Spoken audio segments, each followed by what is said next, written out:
Hey guys, it's Dee. Welcome back to my channel.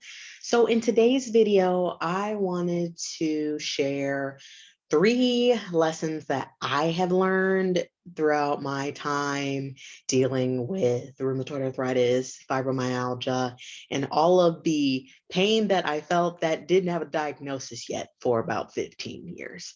So the first lesson that I had to learn the hard way that I still sometimes have to relearn is listen to your body. And, it sounds so intuitive, like, well, duh.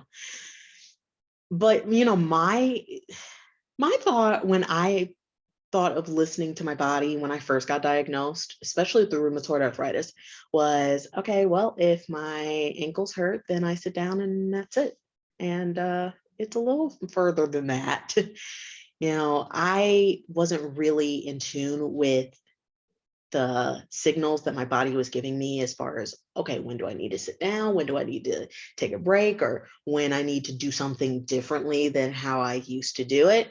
And I ignored a lot of those things, especially when I was like in the denial phase of the diagnosis stuff where I'm like, okay, I can function like my former healthy 20-year-old self, like I can go and work all them 12-hour night shifts in the hospital in these step down units, and I can go and do all this other stuff during the day, and it's gonna be all right. I can still go and heavy lift things with my wrists like nothing's wrong. And eventually my body was just like, you need to go sit down right now, or I will make you go and sit down right now. And most of the time I kind of missed the memo. So my body just made me go and sit down somewhere. And then people are like, what in the world happened to you? Not cute. And it's embarrassing. So don't do what I did and overwork yourself. Okay. Listen to your body.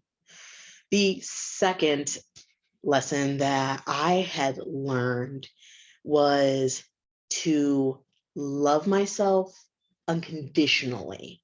Okay. So, it's pretty much a buzzword at this point to be like self-love, self-care. And despite it being a bit of a buzzword and a bit of a trendy kind of thing, there is a lot of weight to that, is a reason.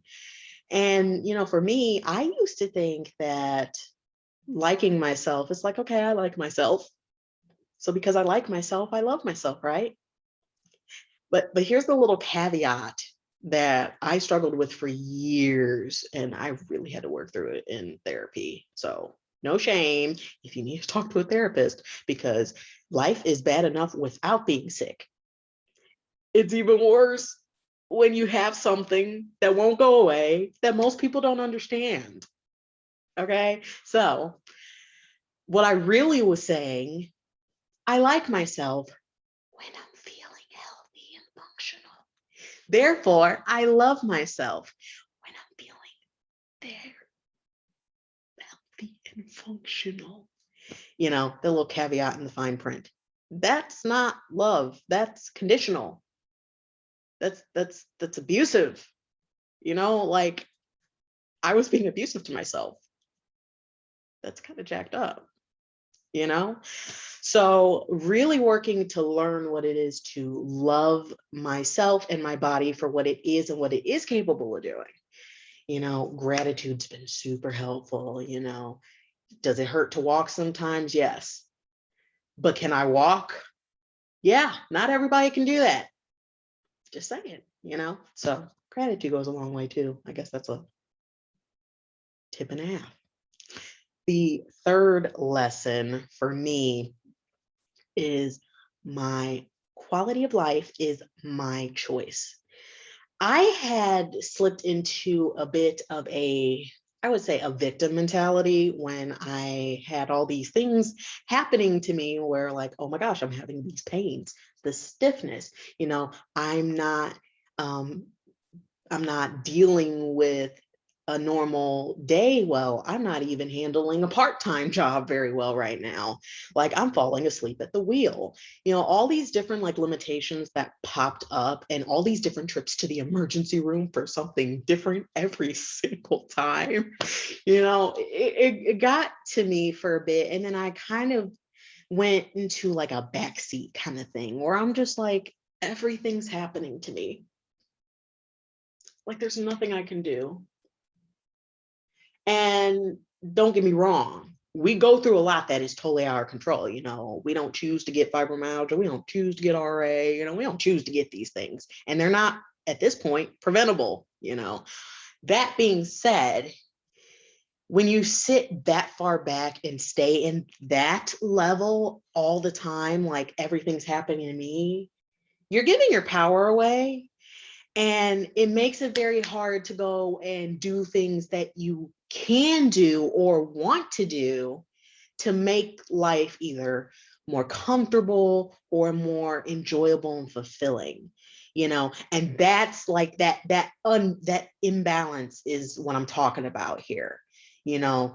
And you know, there are a lot of things going on, obviously, but there are a lot of things that we can do to enjoy our lives, be more comfortable. You know what I'm saying? We can't always make all the pain go away. We can't choose how aggressive our stuff's going to be. We can't choose when a flare is going to pop up. But can we choose what we do with all of this stuff? Absolutely. That is one of the things that I had to go through trial and error for years. And that's currently one of the things that I work with people when they work with me in my coaching programs. With rheumatoid arthritis and fibromyalgia, you can't always make the pain go away. But what you can do is make it a lot better, a lot more tolerable, and make your life be the fulfilling and enjoying life that you want to have, even though you have these, you know, issues going on. You know, happiness with the condition is a choice. Getting the condition is not. So I ask you which you guys choose. That is it for today's video.